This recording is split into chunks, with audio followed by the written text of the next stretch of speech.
സൂചികയിൽ വീണ്ടും നില മെച്ചപ്പെടുത്തിയിരിക്കുകയാണ് Saudi Arabia. പുതിയ റിപ്പോർട്ടുകളിൽ 9 സ്ഥാനങ്ങൾ മെച്ചപ്പെടുത്തി 41-ാം സ്ഥാനത്തേക്ക് ഉയർന്നിരിക്കുകയാണ് രാജ്യം. മെച്ചപ്പെട്ട അടിസ്ഥാന സൗകര്യങ്ങൾ, വർദ്ധിച്ചുവരുന്ന കോർപ്പറേറ്റ് സാന്നിധ്യം, ആഗോള കുത്തക കമ്പനികളുടെ റീജിയണൽ ആസ്ഥാനങ്ങളുടെ കൂടുമാറ്റം എന്നിവ സൗദിക്ക് നേട്ടമായി മാറിയെന്നാണ് റിപ്പോർട്ടുകൾ. വേൾഡ് എക്കണോമിക് ഫോറത്തിന്റെ travel and tourism development index റിപ്പോർട്ടിലാണ് ഈ നേട്ടം.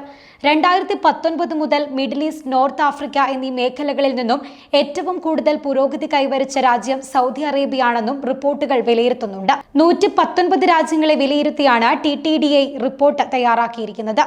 രാജ്യങ്ങൾ ട്രാവൽ മേഖലയുടെ സുസ്ഥിര വികസനം പ്രോത്സാഹിപ്പിക്കുന്ന ഘടകങ്ങളും നയങ്ങളും വിലയിരുത്തിയാണ് റിപ്പോർട്ട് ക്രോഡീകരിച്ചിരിക്കുന്നത്. കഴിഞ്ഞ വർഷം 100 ബില്യൺ സന്ദർശകരെത്തിയ ലോകത്തിലെ ഏക രാജ്യമെന്ന ബഹുമതിയാണ് സൗദി അറേബ്യ ഇപ്പോൾ കരസ്ഥമാക്കിയിരിക്കുന്നത്. നിലവിൽ സൗദി അറേബ്യയിൽ ലോകത്തിലെ തന്നെ ഏറ്റവും വലിയ വാട്ടർ തീം പാർക്കിന്റെ നിർമ്മാണമടക്കം ദ്രുതഗതിയിൽ പുരോഗമിക്കുകയാണ്. 25 ലക്ഷം ചതുരശ്ര അടി വിസ്തൃതിയിൽ പടർന്നുകിടക്കുന്ന അക്വബേറിയ വാട്ടർ തീം പാർക്ക് സൗദിയിൽ പുതുതായി നിർമ്മിക്കുന്നത് ഗിദ്ദിയ കോസ്മോപൊളിറ്റൻ നഗരത്തോട് ചേർന്നാണ്. ഇതും സൗദിയിലെ ടൂറിസം മേഖലയിൽ വലിയ മാറ്റങ്ങൾക്ക് വഴിവെക്കുമെന്നതിൽ സംശയമില്ല. നേരത്തെ തന്നെ നിർമ്മാണം പൂർത്തിയാക്കാൻ പദ്ധതിയിട്ടിരുന്നുവെങ്കിലും അടുത്ത വർഷത്തോടെ പാർക്ക് ഉദ്ഘാടനം ചെയ്യാനാകുമെന്ന കണക്കുകൂട്ടലിലാണ് അധികൃതർ.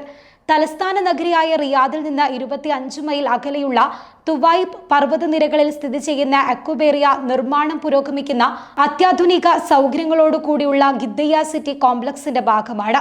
രാജ്യത്തിന്റെ സമ്പദ് വ്യവസ്ഥയെ എണ്ണയിതര മേഖലകളിലേക്ക് കൂടി വ്യാപിപ്പിക്കുക എന്ന ലക്ഷ്യത്തോടെ കിരീടാവകാശി മുഹമ്മദ് ബിൻ സൽമാൻ ആവിഷ്കരിച്ച് നടപ്പിലാക്കുന്ന സൗദി അറേബ്യ വിഷൻ 2030 പ്രോഗ്രാമിന്റെ ഭാഗമായി പുതിയ വിനോദ സമുച്ചയം കൂടിയാണ് സൗദിയിലെ വാട്ടർ തീം പാർക്ക്. അതേസമയം ചെറുകിട ഇടത്തരം സംരംഭങ്ങളെ പ്രോത്സാഹിപ്പിക്കുന്നതിന് സൗദി അറേബ്യ വമ്പൻ വായ്പാ പദ്ധതികളാണ് നടപ്പിലാക്കിയിരിക്കുന്നത്. 6 വർഷത്തിനിടെ 275 ബില്യൺ റിയാൽ ഈ മേഖലയിൽ വായ്പ അനുവദിച്ചതായാണ് റിപ്പോർട്ട്. 2023 വരെയുള്ള കണക്കുകളിൽ വായ്പയിൽ വലിയ വർധനവാണ് രേഖപ്പെടുത്തിയത്. കഴിഞ്ഞ 6 വർഷത്തിനിടെ ഈ മേഖലയിലെ വായ്പയായി 275.57 ബില്യൺ സൗദി റിയാൽ അനുവദിച്ചതായി ചെറുകിട ഇടത്തരം സംരംഭങ്ങളുടെ അതോറിറ്റിയായ മുൻഷഅദർ വ്യക്തമാക്കുന്നുണ്ട്. ബാങ്കിംഗ്, ഫിനാൻസ് മേഖലയ്ക്കാണ് വായ്പകൾ അനുവദിച്ചത്. ഇത് 2018 അപേക്ഷിച്ച് 154% കൂടുതലാണ്. 108.51 ബില്യൺ ആയിരുന്നു 2018 വായ്പാ മൂല്യം. രാജ്യത്തെ ചെറുകിട ഇടത്തരം സംരംഭങ്ങൾ ഭൂരിഭാഗവും ഇടത്തരമാണ്.